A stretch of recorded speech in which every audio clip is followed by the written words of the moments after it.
warahmatullahi wabarakatuh. Alhamdulillahilladzi hamdan katsiran tayyiban mubarakan fih kama yuhibbu rabbuna wa yarda. Asyhadu an la ilaha illallah wahdahu la syarika lah wa asyhadu anna Muhammadan abduhu wa rasuluhu alladzi la nabiyya ba'da. Allahumma shalli wa sallim wa barik ala Muhammadin wa ala alihi wa ashabihi wa man tabi'ahum bi ihsan ila yaumiddin. Fa ya ibadallah usikum wa nafsi bi taqwallah faqad fazal muttaqun. Qala ta'ala fi kitabil karim, a'udzu billahi as-sami'il 'alim minas syaitonir rajim. Ya ayyuhalladzina amanu taqullaha haqqa tuqatih wa la tamutunna illa wa antum muslimun. Alhamdulillah, senantiasa kita bersyukur kepada Allah Subhanahu wa taala yang senantiasa memberikan kita nikmat-nikmat yang tiada terkira. Bahkan ketika Allah Subhanahu wa taala seakan tidak pernah jenuh dan jemu untuk senantiasa mengkaruniakan nikmat itu terhadap kita. Padahal di satu sisi kita sering sebagai manusia, di mana kita ini adalah insan yang lemah, yang sering berbuat dosa dan kesalahan, tanpa sadar kita ini ketika pagi diberikan kenikmatan oleh Allah Subhanahu wa taala, tapi tanpa sadar ketika di siang dan sore harinya kita ini bermaksiat. Sebaliknya ketika kita di sore atau malam harinya ketika kita mendapatkan nikmat dari Allah, tentu kadang-kadang kita lupa bahwasannya Allah senantiasa memberikan nikmat itu. Oleh karena itu, ma'asyiral muslimin, tentunya sebagai hamba Allah yang baik, ketika membalas semua kenikmatan itu adalah dengan mengikuti teladan para nabi dan para sahabat, yaitu senantiasa meningkatkan iman dan takwa kepada Allah Subhanahu wa taala dengan menjalankan segala apa yang telah diperintahkan dan menjauhi apa-apa yang telah dilarang oleh Allah dan Rasul-Nya. Baiklah ma'asyiral muslimin wa subratal mu'minin rahimakumullah. Pada kesempatan di malam hari ini, sengaja kita mengangkat tema bagaimana tentang menyikapi takdir. Sesungguhnya latar belakang tema ini diambil karena melihat beberapa kejadian-kejadian dan tentunya sesuai dengan nubuah Nabi Sallallahu Alaihi Wasallam, bahwasannya seakan manusia di akhir zaman ini mereka banyak yang tidak menerima kenyataan atau menggugat takdir. Ketika mereka mendapatkan permasalahan atau mungkin cobaan dan ujian serta musibah, tetapi mereka tidak mengatasi dengan kecerdasan iman mereka, sehingga akhirnya mereka lari dari Allah Subhanahu wa taala. Makanya tidak jarang gara-gara terjerat hutang atau mungkin karena kena judi online ratusan juta, sehingga akhirnya banyak mereka yang menentang takdir. Dengan apa? Dengan bunuh diri. Hanya karena diputus pacarnya saja bunuh diri, hanya karena sudah tidak kuat menghidupi keluarganya mengambil langkah menjadi bunuh diri.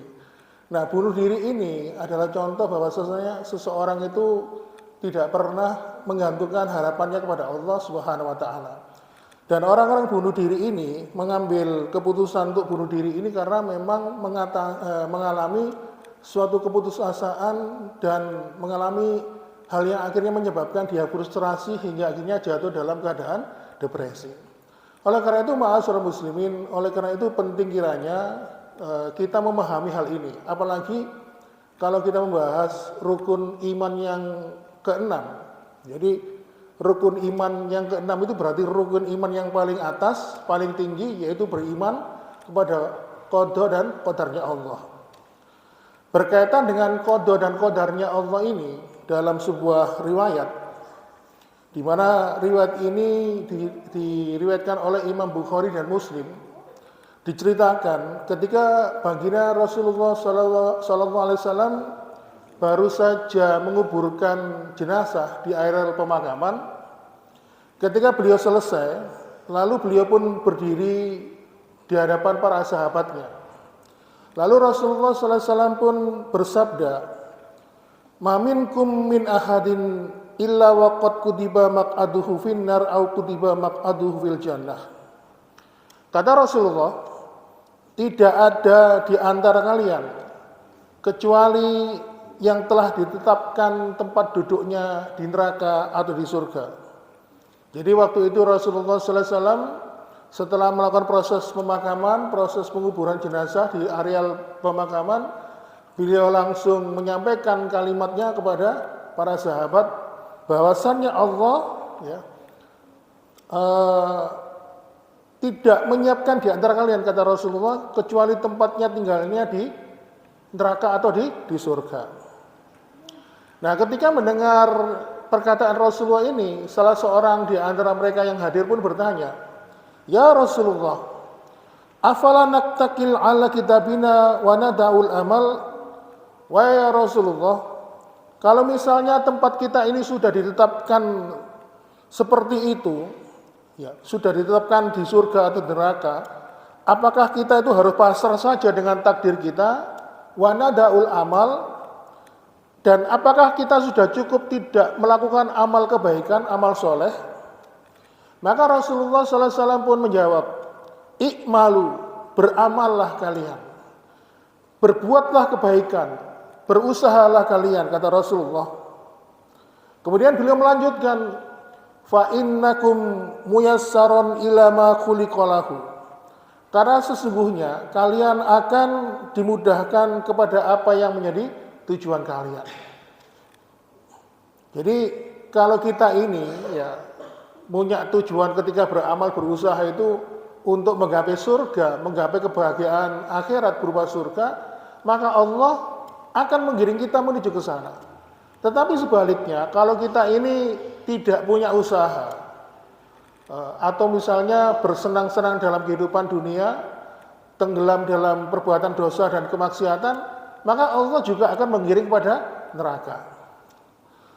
Jadi ma'asyiral muslimin, dalam hal ini Rasulullah sallallahu alaihi wasallam menyampaikan bahwasannya setiap diri kita ini membawa qada dan qadar kita masing-masing. Kira-kira jenengan tahu Pak, apa bedanya qada dan qadar? Halo? Kira-kira bedanya apa qada dan qadar nih? Jadi kalau qada itu ketetapan Allah, ya, takdir yang Allah tetapkan untuk kita, tapi itu belum terjadi, Pak. Jadi belum terjadi. Misal kalau qadar itu adalah ketetapan Allah yang ditakdirkan untuk kita dan itu sedang terjadi atau sudah terjadi. Nah, berhubung dengan qada yang belum terjadi ini, maksudnya ketetapan Allah yang belum terjadi untuk kita ini, maka Rasulullah sallallahu alaihi wasallam mengharapkan kita untuk merubahnya.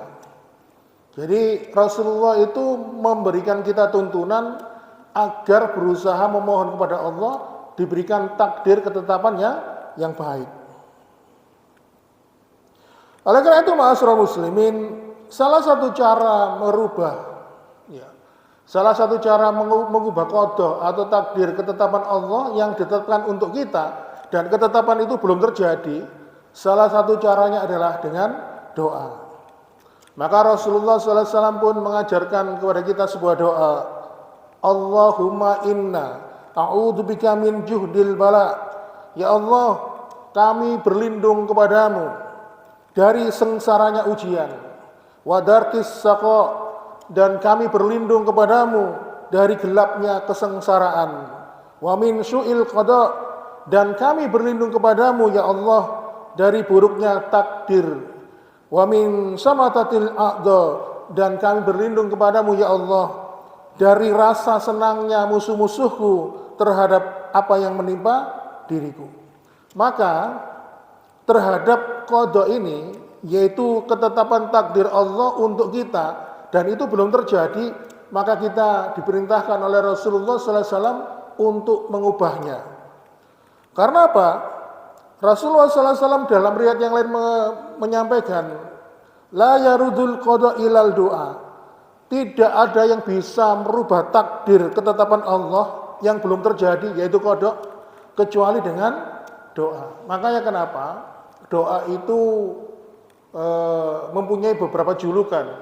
Doa wal ibadah. Doa mukhul ibadah, doa silahul mukmin. Doa itu inti sarinya orang beribadah. Doa itu senjatanya orang beriman. Makanya kita itu sebagai orang beriman itu punya senjata yang ampuh namanya doa. Maka ma'asyiral muslimin wa subratal mukminin rahimakumullah. Maka untuk seterusnya dan kedepannya nanti kita harus banyak-banyak berdoa agar Allah Subhanahu wa taala menetapkan takdir ketetapan yang baik untuk kita, tentunya dengan berdoa. Nah, sedangkan qadar, ketetapan Allah yang ditakdirkan untuk kita dan ketetapan itu sudah terjadi atau sedang terjadi, maka apabila itu adalah sesuatu yang baik, maka kita syukuri, Pak. Tetapi ketika takdir dan ketetapan Allah yang sudah terjadi itu, yang terjadi pada diri kita, sesuatu yang kurang baik atau mungkin berupa ujian atau musibah, maka kita harus introspeksi diri kita. Kenapa kira-kira diberikan ujian seperti ini? Ma'asyiral muslimin wa subratal mukminin rahimakumullah. Fala ya'lu mana illa nafsah. Jadi Rasulullah itu mengatakan, Allah mengatakan, fala ya'lu mana illa nafsah. Jangan engkau menyalahkan keadaan dirimu ini disebabkan karena orang lain, kecuali kalian ini mawas diri. Makanya di beberapa ayat itu mengatakan Allah itu mendatangkan musibah itu disebabkan karena dosa-dosa kalian. Jadi kembali kepada pembahasan kita, setiap diri kita ini membawa takdir kita masing-masing. Bahkan takdir dan ketetapan Allah itu sudah ditiupkan ya di dalam rahim ibu kita ketika kita dulu dalam kandungan berusia 4 bulan.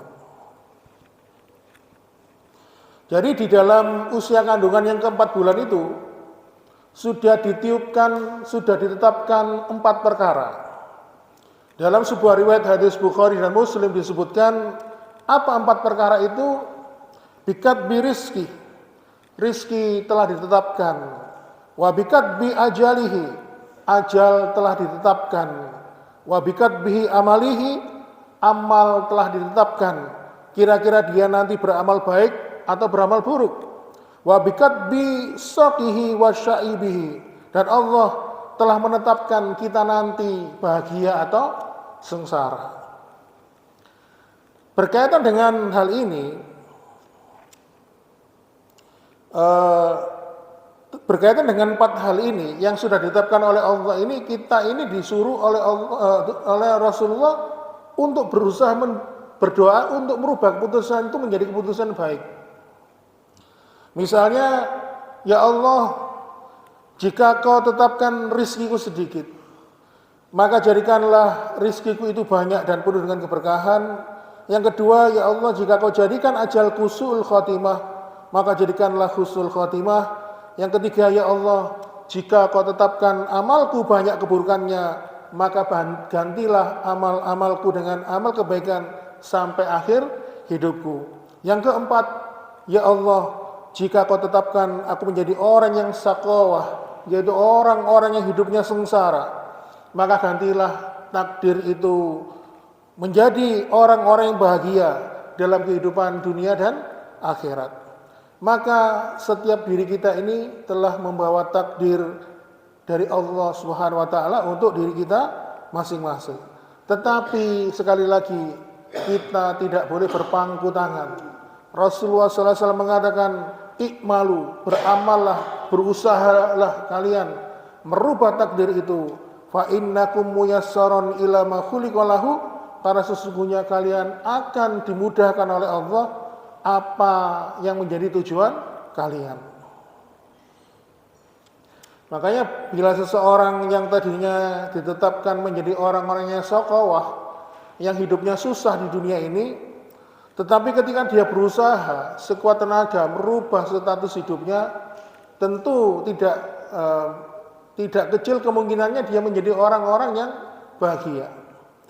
Karena di dalam salah satu ayat Al-Quran yang sering disampaikan kepada kita, innallaha la yughayyiru ma biqaumin hatta yughayyiru ma bi anfusihim. Allah tidak akan merubah takdir kondisi keadaan suatu kaum kecuali mereka berusaha untuk merubah takdir kondisi mereka sendiri. Dan ini berhubungan dengan firman Allah di surat ke-13 surat Ar-Ra'd ayat 39, yamhullahu ma yasha wa yusbit wa indahu umul kitab. Dan Allah telah menetapkan takdir-takdir yang dikehendaki dan akan menghapuskan takdir-takdir yang dia kehendaki pula. Dan di sisinya terdapat semua catatan-catatan takdir di dalam umul kitab. Oleh karena itu ma'asyiral muslimin, masalahnya di sini kita kan belum tahu kira-kira nanti itu kita menjadi ahli neraka atau ahli surga. Tetapi kata Rasulullah, kalau kita ini berusaha mencapai tujuan kita, jadi kalau kita ini belum tahu kita nanti itu akan berakhir di neraka atau di surga, tapi karena kita ini diberikan oleh Allah tempat kembali menanti surga atau neraka, maka kita bisa menetapkan pilihan. Maka kalau kita berusaha menetapkan tujuan kita untuk meraih surga, kata Rasulullah, maka Allah Subhanahu wa taala akan memudahkan jalan kita untuk mencapainya. Oleh karena itu ma'asyiral muslimin wa subratal mu'minin rahimakumullah, kita harus introspeksi diri, Pak.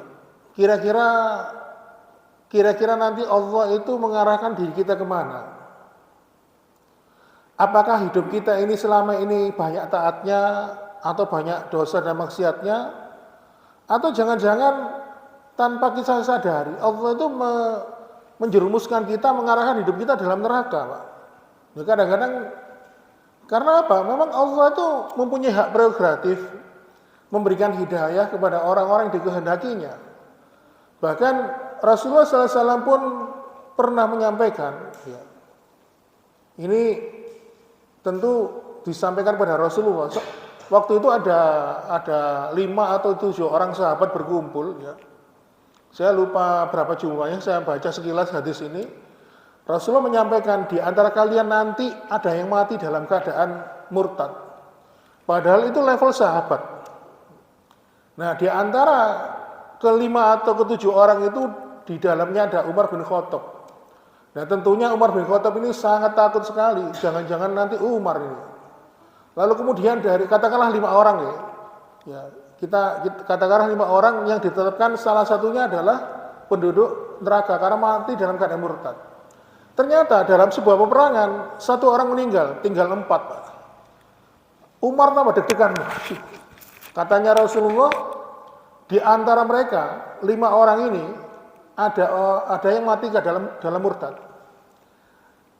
Ternyata tidak lama kemudian ada lagi yang 1 lagi meninggal dunia. Berarti tinggal 3 orang. Umar masih hidup, tambah deg-degan. Bayang, karena Rasulullah SAW ketika ngomong gitu, Pak, tentu mendapatkan petunjuk dari Allah. Tidak mungkin Rasul itu ngomongnya ngawur. Karena apa? Setiap perkataannya itu adalah wahyu. Lalu kemudian tidak lama kemudian meninggal lagi, tinggal 2 orang. Nah, setelah itu terjadilah peristiwa munculnya nabi palsu namanya Usailamah al-Kadzab, sehingga akhirnya Abu Bakar yang dapat tugas ya menghancurkan pasukan si nabi palsu tadi. Akhirnya Abu Bakar ini mengutus seorang sahabat yang bernama Rajal Unfuah. Nah, Rajal Unfuah ini akhirnya begitu datang ke Musailamah al-Kadzab ditawari dunia, dikasih tawaran harta, pangkat, kedudukan sampai wanita, akhirnya tertarik, akhirnya Rajal Unfuah ini meninggal. Ya, ketika terjadi penumpasan itu. Dan akhirnya Umar bin Khattab menyadari ternyata di antara 5 orang itu yang dikatakan oleh Rasul nanti mati dalam keadaan murtad adalah Rajal Unfuah. Betapa bahagianya, betapa bersyukurnya Umar bin Khattab melihat hal ini. Nah, jadi kalau misalnya seseorang itu ditetapkan oleh Allah ke dalam surga, ya orang itu akan mendapatkan petunjuk. Sebaliknya kalau seseorang itu ditetapkan oleh Allah menjadi orang-orang penduduk neraka, ya akan digiring menuju neraka. Bahkan kemarin di grup WA itu dikisahkan ada seorang ulama pernah ngarang kitab Tauhid. tetapi sebelum meninggal dia melepaskan ketauhidannya, akhirnya menjadi ateis, nggak percaya dengan kedudukan Tuhan, sehingga akhirnya ini bertahan sampai akhir kehidupannya. Bayangkan, sudah punya ilmu, pemahaman dan sebagainya. Makanya kenapa Rasulullah SAW itu paling senang kalau ngasih mukadimah ketika khutbah atau ketika memberikan kajian, beliau menyampaikan kalimat mayyahdihillahu fala mudhillalah wa mayyudlil fala hadiyalah. Barang siapa yang telah diberikan hidayah oleh Allah, maka tidak ada seorang pun manusia di muka bumi ini yang mampu memberikannya petunjuk. Tetapi barang siapa yang telah disesatkan oleh Allah, barang siapa yang telah diberikan petunjuk oleh Allah, tidak ada seorang pun yang mampu menyesatkannya. Sebaliknya, barang siapa yang disesatkan oleh Allah, tidak ada seorang pun yang mampu untuk memberikan petunjuk. Oleh karena itu, ma'asyiral muslimin wa suburatal mu'minin rahimakumullah, maka diri kita ini harus introspeksi diri, Pak. Kira-kira kita ini dibawa kemana? Maka kalau kita ini punya tujuan menuju surga, maka perbanyaklah, berusahalah untuk menggapai tujuan itu. Kalau misalnya kita menyadari diri kita ini kok senang perbuatan baik, perbuatan ibadah, senang menjalankan ketaatan kepada Allah, kita harus bersyukur. Karena Rasulullah SAW itu pernah menyampaikan dalam sebuah riwayat Imam Tirmidzi, wa min alamati suktila ayus bilahu bima la yanfa. Allah itu kalau nggak senang sama hambanya, pasti hambanya tersebut itu akan disibukkan dalam perkara-perkara yang tidak ada manfaatnya. Mahbunul mukhalafahnya atau logika terbaliknya, kalau misalnya Allah itu nggak senang sama hambanya, lalu disibukkan dalam perkara yang tidak ada manfaatnya, maka kalau Allah senang dengan hambanya, pasti hambanya itu akan disibukkan dalam perkara ketaatan, perkara ibadah. Makanya kalau kita ini senang ikut pengajian, suka masjid, suka berdiam diri di masjid, merasakan ketenangan dalam ibadah, dalam ketaatan, maka sungguh kita harus bersyukur. Berarti Allah senang dengan diri kita. Buktinya kita ini disibukkan dalam perkara ketaatan dan ibadah oleh Allah Subhanahu wa ta'ala. Ma'asyiral muslimin wa suburatal mu'minin rahimakumullah. Maka sekali lagi kita membawa takdir kita masing-masing. Kita membawa takdir, qada dan qadar kita masing-masing. Kemudian yang berikutnya, poin pembahasan berikutnya, takdir itu secara klasifikasi dibagi menjadi dua, Pak. Ada takdir mu'alaq dan ada takdir mubrom. Kalau takdir mu'alaq itu takdir yang bisa dirubah, ya. Tentu cara merubahnya harus sesuai dengan perkataan atau anjuran dari Rasulullah SAW. Dan ternyata cara merubah takdir itu banyak. Kalau tadi disebutkan merubah takdir dengan berdoa. Nah, takdir mu'alaq ini bisa dirubah sejauh mana dengan usaha kita. Ketika kita ini sudah berusaha maksimal, ya, dengan perbuatan ibadah, amal soleh, terus kemudian disertai doa, maka takdir itu bisa saja dijadikan oleh Allah berubah. Contoh misalnya Pak, Rasulullah SAW pernah menyampaikan tentang keutamaan sedekah.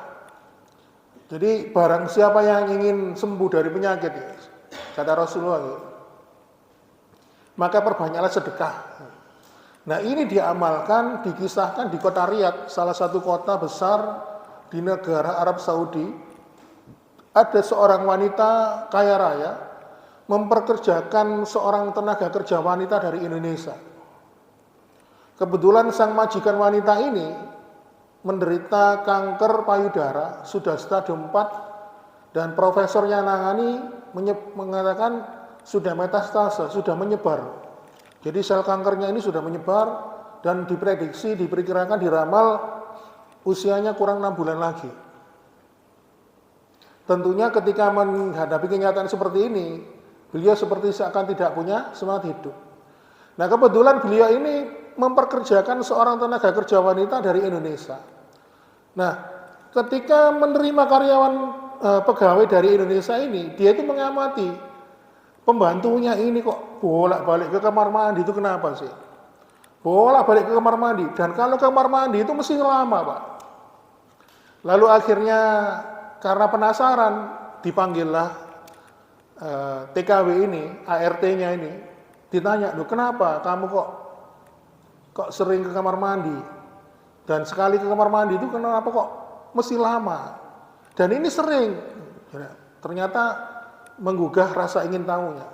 Lalu kemudian dengan raut wajah yang sedih, dengan mimik yang berabak kalau orang Jawa ya, dengan sedih dan muncul menangis di situ, sang TKW wanita yang dari Indonesia mengatakan, saya ketika berangkat ke sini meninggalkan anak saya yang baru saya lahirkan kurang lebih 2 minggu.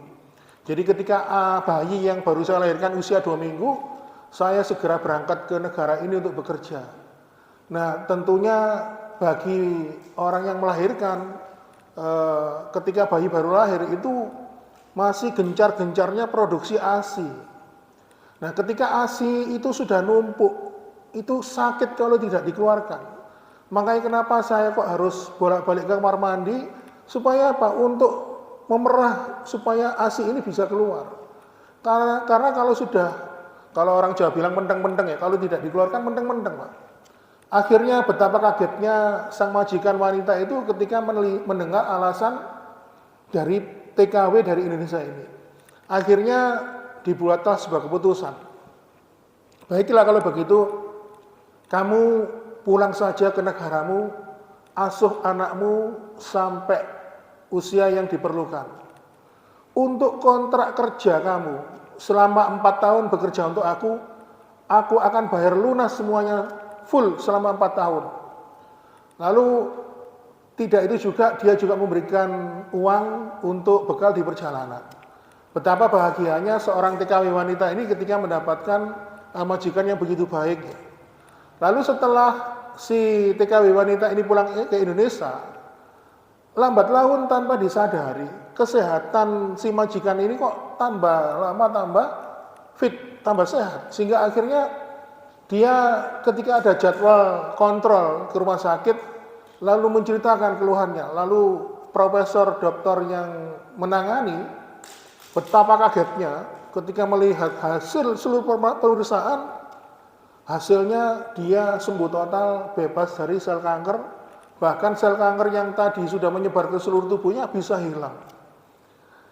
Lalu dengan herannya dia bertanya, loh kok bisa begini, kenapa? Saya juga tidak tahu, tapi sang majikan itu baru teringat hadis Nabi, apabila kamu ingin sembuh dari sakit, maka sedekahlah. Nah, ini namanya takdir mu'alaq, tergantung usaha kita sebagai hamba Allah ketika merubah takdir itu. Dan rupanya tanpa disadari, si wanita ini tadi sudah ditakdirkan ya, ditetapkan oleh profesor dokter meninggal 6 bulan lagi, penyakitnya sudah parah, tapi ternyata takdir itu dirubah oleh Allah. Kenapa? Dengan sedekah. Jadi sedekah itu bisa merubah takdir, Pak. Kalau takdirnya rezekinya seret, kalau sering sedekah ya insya Allah berkah, rezekinya bertambah dan memberikan manfaat. Kemudian Rasulullah SAW pun juga pernah menyampaikan, ketika memasuki 10 hari terakhir di bulan Ramadan, Rasulullah SAW menyampaikan keutamaan malam Lailatul Qadar. Jadi di malam Lailatul Qadar itu Allah mengutus Jibril untuk turun ke dunia. Lalu di malam Lailatul Qadar itu Jibril diperintahkan oleh Allah menuliskan takdir manusia untuk 1 tahun ke depan. Nah, barang siapa yang mendapatkan mendapatkan Lailatul Qadar, maka akan ditulis takdir ketetapannya selama 1 tahun ke depan, tentunya takdir yang baik. Nah, jadi kesimpulannya, takdir itu bisa berubah kalau seseorang itu mendapatkan keutamaan malam Lailatul Qadar. Terus kemudian dalam sebuah riwayat yang lain, Rasulullah juga menyampaikan bagaimana cara merubah takdir itu. Yaitu dengan apa? Dengan menjalin silaturahmi. Maksudnya silaturahmi ini bukan berkunjung ke teman sahabat, bukan. Tapi silaturahmi ini yang ditekankan adalah menyambung persaudaraan yang terputus. Jadi kalau misalnya kita ini punya saudara yang mungkin lama tidak kita kunjungi, kurang komunikasi sehingga kepaten obor, kita berusaha nyambung lagi. Atau mungkin gara-gara status sosial yang berbeda, kan biasanya begitu kalau di sinetron kan ya. Kakaknya kaya raya, adiknya hidupnya agak susah, sehingga akhirnya muncul jarak di situ. Nah, karena yang kakaknya ini merasa kaya raya, dia datang kepada adiknya untuk merekatkan kembali hubungannya yang sempat kendor itu. Nah, yang seperti ini Rasulullah SAW menjanjikan barang siapa yang rajin menjalin silaturahmi, maka Allah akan memperpanjangkan umurnya dan memperluaskan rizkinya. Waktu beberapa waktu yang lalu itu kita pernah debat Pak, dengan salah seorang jamaah masjid ya, di tempat saya. Loh kok bisa? Umur kok dipanjangkan? Kalau orang itu sudah ajalnya tiba, kan enggak mungkin. Waktu itu yang jamaah ngayal sama Ustadz Dilip ya. Waktu itu Ustadz Dilip ngisi di tempat kita, menyampaikan bahwa umur dan usia itu bisa berubah. Ya maksudnya umur dan usia itu beda, tapi yang dipanjangkan kan umurnya bukan usianya. Nah si jamaah ini tetap ngengkel, nggak bisa, kalau itu nggak bisa dipanjangkan. Akhirnya dijelaskan Pak, kalau usia itu adalah bilangan angka. Misalnya seseorang itu meninggal usia berapa ditetapkan oleh Allah misalnya. Meninggal usia 65 tahun misalnya. Tetapi karena dia ini rajin sedekah, kemudian dia rajin silaturahmi, Rasulullah mengatakan Allah akan memanjangkan umurnya. Akhirnya apa? Ditunda meninggalnya menjadi usia 70 atau mungkin 75 tahun. Jadi bisa juga umur itu diberikan pemahaman ya seperti Nabi Muhammad itu. Walaupun umurnya usia di dunia hidup itu 62 tahun, tapi umurnya panjang. Kenapa? Kebaikannya selalu dikenang. Bayangkan kita sehari 17 kali ya dalam kalau kita sholat itu di tahiyat kan sering menyebut membaca sholawat kan. Bayangkan bahkan Rasulullah sudah 1000 tahun 400 lebih sudah wafat, tapi kita tetap menyebut nama beliau. Itu namanya umurnya panjang. Nah inilah ma'asyiral muslimin, takdir mu'alaq, takdir yang bisa dirubah. Tentu merubahnya dengan usaha kita. Pertama dengan doa, kemudian dengan sedekah, kemudian dengan mendapatkan Lailatul Qadar di 10 terakhir bulan Ramadan, kemudian dengan banyak menjalin silaturahmi. Kemudian klasifikasi takdir yang berikutnya adalah takdir mubrom. Takdir mubrom ini tidak bisa dirubah, Pak, karena sudah menjadi ketetapan dari Allah Subhanahu wa taala. Seperti kita dilahirkan dengan jenis kelamin laki-laki atau perempuan, tentu kita kalau yang perempuan tentu nggak bisa memohon kepada Allah, ya Allah jadikan laki-laki, nggak bisa karena sudah ketetapan. Termasuk kita nanti lahirnya di mana, di provinsi mana, di bangsa mana, suku apa, bahkan warna kulit sudah ditentukan oleh Allah. Kalau kita dilahirkan di negara ini kita tidak bisa milih. Kemudian ma'asyiral muslimin, termasuk takdir mubrom itu adalah yang bernyawa pasti akan mati. Semua yang hidup pasti akan mati. Bahkan sekelas Nabi dan Rasul pun tidak bisa menahan takdir mubrom ini. Kalau sudah waktunya pasti akan mati. Jadi namanya kullu nafsin dha'iqatul maut, maka setiap yang bernyawa pasti akan menjumpai kematian. Oleh karena itu ma'asyiral muslimin wa subratal mu'minin rahimakumullah, maka sekali lagi setiap diri kita ini membawa takdir dan ketetapan Allah, maka banyak-banyaklah berdoa kepada Allah, rubah takdir kita yang tidak pernah kita ketahui. Sekali lagi, rezeki telah ditetapkan, ajal telah ditetapkan, amal baik dan buruk kita juga telah ditetapkan, bahagia dan sengsara kita juga telah ditetapkan. Dan perlu diketahui ma'asyiral muslimin wa subratal mu'minin rahimakumullah, mengenai takdir ini kita harus mengetahui sisi lain dari takdir. Bahwasannya perlu diketahui bahwa tidak ada kejadian di muka bumi ini semuanya kecuali berpulang kepada Allah Subhanahu wa taala. Karena apa? Nafasnya orang beriman itu adalah tauhid kepada Allah, di mana ketauhidan itu harus disebabkan kepada Allah Subhanahu wa taala. Jadi ketika ada peristiwa apapun, baik ketika kita ini mendapatkan nikmat atau mendapatkan ujian atau musibah, tentu harus kita kembalikan kepada Allah Subhanahu wa taala. Kemudian yang kedua, bahwa setiap peristiwa itu kalau kita anggap bagian dari takdir, ya, maka pahamilah bahwa takdir itu tidak pernah salah. Yang salah itu adalah cara kita dalam memandang takdir itu. Contoh misalnya dalam masalah kuliner, makanan yang sehat itu, ya, tidak ada yang enak, Pak. Tapi makanan yang enak bahkan seringkali tidak sehat. Jadi misalnya kayak nasi goreng, ya, mie ayam, itu enak, Pak, sedap. Tapi tidak sehat karena kadar lemaknya tinggi, kemudian banyak mengandung zat-zat kimia. Makanya kalau jenengan sering linu-linu, cekot-cekot itu mungkin karena sering makanan-makanan mengandung micin atau dan sebagainya. Kalau saya disuguhi makanan kayak di tempat orang yang punya resepsi, kadang-kadang mereka kan pakai catering, Pak. Kalau saya dari situ makan gitu, kadang-kadang kalau pusing, wah berarti micinnya akeh. Kalau kena micin banyak, saya mesti pusing kadang sampai 3 hari nggak hilang-hilang. Jadi memang ada. Jadi makanan enak itu belum tentu sehat, tapi kalau makanan sehat belum tentu enak. Contoh lain misalnya yang sering terjadi, kebetulan saya juga sering menjumpai di rumah sakit itu terutama pasien yang mengalami luka diabetes.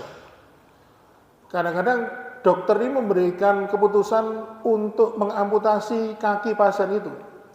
Kalau tidak diamputasi, maka infeksi yang ada di kaki itu akan menyebar sehingga akhirnya merambat kemana-mana.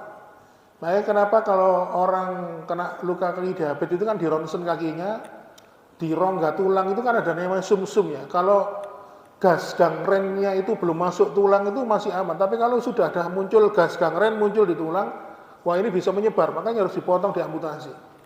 Nah keputusan mengamputasi ini di mata dokter adalah keputusan yang baik, Pak.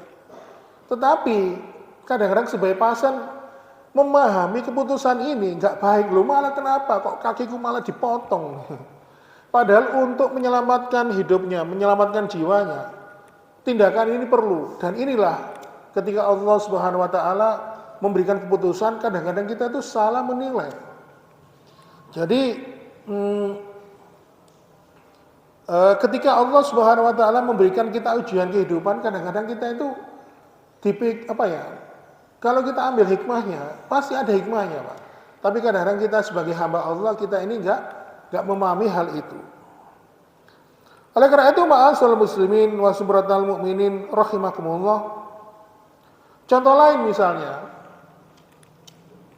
misalnya ketika kemarin terjadi peristiwa hijrah, ya, Nabi dari Makkah ke kota Madinah. Kalau sahabat banyak ikut Nabi ke Madinah itu mereka dengan tekad kuat mengikuti Nabi. Walaupun nanti di Madinah tidak tahu tinggal di mana, tidak tahu nanti kerja apa, tidak tahu nanti makan apa, dia rela meninggalkan seluruh harta bendanya di Makkah untuk hijrah bersama Nabi ke kota Madinah. Tapi di sisi yang lain banyak para sahabat yang nggak mau ikut hijrah, Pak. Ya, nggak mau ikut hijrah. Kenapa? Nanti aku lagi hijrah sama Nabi itu, saya nanti makan apa di sana? Saya nanti tinggal di rumah mana? Wong di sana aku nggak punya rumah, di sini aku punya rumah. Terus nanti aku kerja apa? Di sini aku sudah kerja mapan. Sehingga akhirnya para sahabat Nabi yang tidak ikut hijrah itu di hadapan kafir Quraisy, mereka menampakkan kesyirikannya dan menyembunyikan keimanannya. Jadi kebalik sama orang munafik. Kalau orang munafik itu kan menyembunyikan kemunafikannya, menyembunyikan rasa bencinya, tetapi menunjukkan imannya, menunjukkan kesolehannya. Sehingga akhirnya sahabat yang tidak mau hijrah tadi, yang berpura-pura menunjukkan kesyirikannya, dengan menyembunyikan keimanannya, mereka juga itu berperang, memerangi saudaranya sendiri.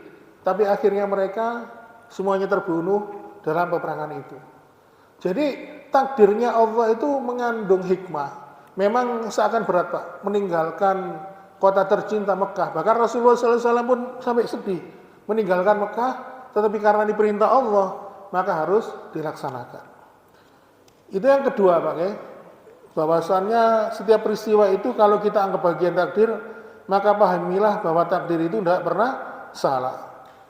Kemudian yang ketiga, ya ini yang sering kita jumpai, terutama kebetulan saya ini kan pernah punya pengalaman kerja di rumah sakit, itu sering menjumpai Pak. Penyakit itu tidak menghilangkan keberkahan. Artinya gini, kadang-kadang ketika orang diberikan ujian sakit itu menganggap dirinya itu dihinakan atau diberikan kehinaan oleh Allah Subhanahu wa taala. Ketika seseorang itu diberikan sakit yang begitu parah, seakan-akan hidupnya itu sudah tidak berkah. Kadang-kadang sampai dilakukan ruatan, ya, membuang sial dan sebagainya, ngeresi balak dan sebagainya. Padahal belum tentu orang sehat itu barokah Pak. Mungkin ketika dia dulu sehat, dia gemar berbuat dosa dan maksiat, dia tidak menyadari dirinya ini diberikan nikmat sehat, tapi disalahgunakan, akhirnya Allah memberikan ujian sakit. Akhirnya apa? Tujuannya untuk mengingatkan dia kembali bahwasannya dia dulu pernah mendapatkan nikmat sehat. Bahkan Imam Ibnu Rajab, salah seorang ulama, mengatakan al-barakatu kullu mutazikakum fil ta'ah. Yang dinamakan dengan barokah itu adalah bertambahnya keimanan. Jadi ketika seseorang itu diberikan ujian sakit, lalu dia mendapatkan ketakwaan, mendapatkan hidayah oleh Allah, maka itu dinamakan barokah. Maka sakitnya bisa menjadi sebab keberkahan dalam hidupnya.